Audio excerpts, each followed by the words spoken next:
আসসালামু আলাইকুম বন্ধুরা, আশা করি সবাই ভালো আছেন। প্রতিদিনের নয় আপনাদের আমার নতুন ভিডিওতে সবাইকে স্বাগত।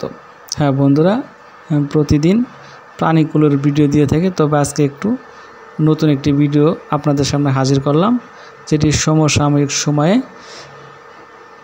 সবচেয়ে উপযোগী।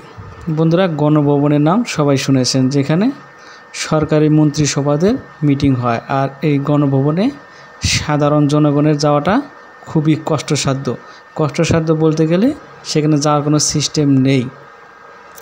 বন্ধুরা, কিছুদিন আগে হয়তো আপনারা দেখছেন যে শ্রীলঙ্কার রাজাপাকসেকে নিয়ে যখন দেশটি উত্তাল হয়, দেউলিয়া হয়ে যায়, তখন রাজাপাকসের ভবনে কার্যালয়ে সে রাষ্ট্রের সাধারণ লোকজন জড়ো হয়ে যায় এবং সেখানে রাজাপাকসের যত ব্যবহারিক আসবাব জিনিসপত্র আছে তারা দখল করে ব্যবহার করা শুরু করে। সেরকমভাবে তার হুবহুব কপি হিসাবে বললে ভুল হবে না, যেটি আমাদের বাংলাদেশে বর্তমান ঘটে চলছে। সেটি হচ্ছে এই যে গণভবনের আমাদের আন্দোলনকারীরা ঢুকে গণভবনের যত পশু পাখি আছে, মাছ আছে, তিল তিল করে গড়ে তোলা সব কিছু তারা আপনভাবে ব্যবহার করছেন নির্দায়।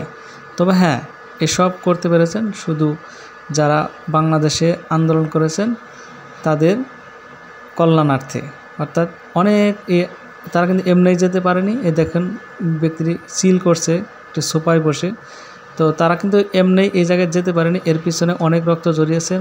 রক্ত ঝরানোর পর যখন তারা একটি সুফল পেলেন, সেই সুফল হিসাবে তারা সেখানে ঢুকলেন এবং ঢুকেই গণভবনের সব কিছু আপন মনে ব্যবহার করলেন।